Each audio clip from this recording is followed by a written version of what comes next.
Ang magandang umaga mga kaibigan.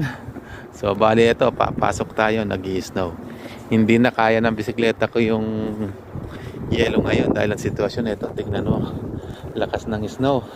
So ang paligid yelo. So bali ang mangyayari, lalakad dito hanggang sa trabaho ko. Ito talaga, malamig. So tis tayo, ganyan ang sitwasyon natin. Lalakarin natin yan. So dito sa Canada, talagang dilat masarap. Kailangan talagang tiis, lalo na kung wala ka pang sasakyan na gagamitin sa pang araw-araw, lalo na baguhan tayo. So yun, ganito ang gagawin natin ngayon, lakad lang. Yun, sana kung mayroon kang sariling panlinis tulad nito, may sarili siyang panlinis, maglilinis siya ng kalsada niya.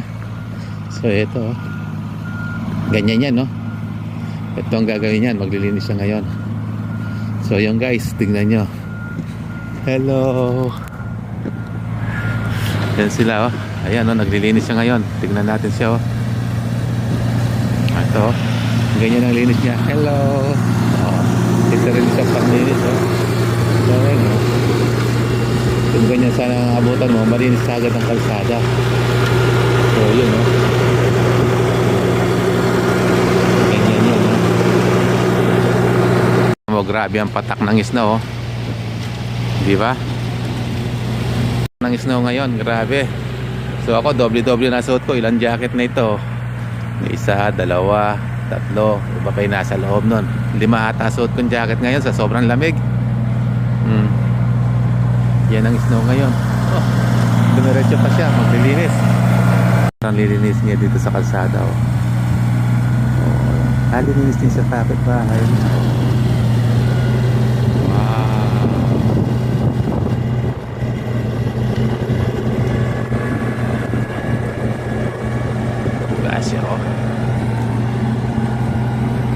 Galing linis talaga baka niya ito nakisuyo dito sa kanya para linisin niya kasada rin ng harapan ng kapitbahay. Bilis wala mang minuto tapos siya, kaysa yung pinapala talaga. May equipment talaga siya pang linis.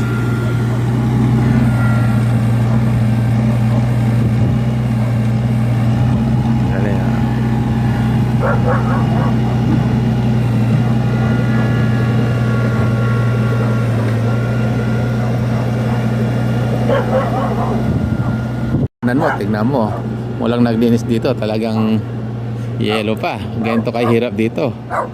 Kaya may dumaan na tao bisikleta kikita mo yung pinagdaanan, tapos dadaan ka, ang ingay niyang aso, di takot sa lamig nasa labas sa mga aso nila ingay talagang pangyelo mga aso na ito. So yun guys, sige lang, lakad hanggang sa makarating sa trabaho. Ingat lang. Ganito talaga dito, tiyagaan lang. Dito sa kalsada ito, medyo malinis, so maganda rito. Kaso lang ang madulas dito ayan may patuloy na naglilinis. Grabe, kailan patapos ng buwan, doon lalong lumakas ang yelo ngayon dito. Dati walang masyado, so ngayon ang kapal. Ayan ganito talaga. Tsakaan mo ito, 2 buwan na lang naman Marso, tapos na ito. Mag-ano na nun, autumn na. So yun,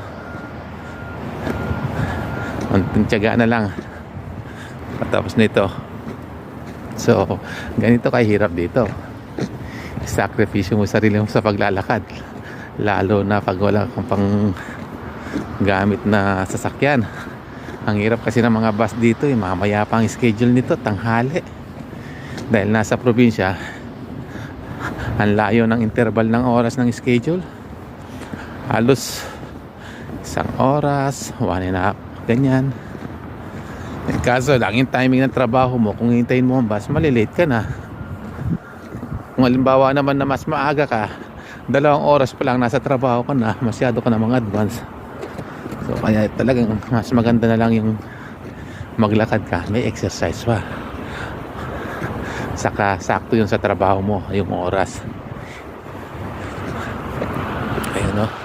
O sige po guys, sa susunod nakarating din ako sa aking paroroonan. Like and share po, subscribe sa aking YouTube channel, so Rock Vlog. Ganyan dito oh. Ito yun oh. Ganyan ang aking sitwasyon lagi, lalo na pag malakas ang snow. Ilakad mo lang yan.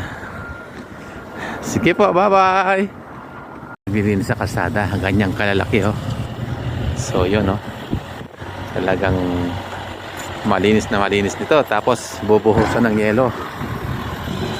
Ayan. So hindi masyadong makapal ang yelo kanina dito, o halos natapos na rin yan.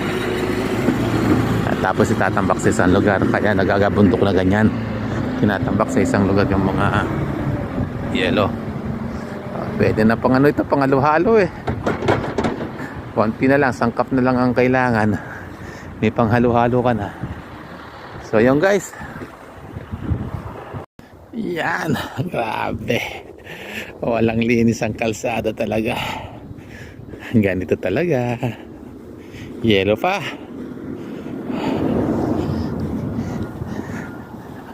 Ang ano natin ngayon, temperature is nasa -15.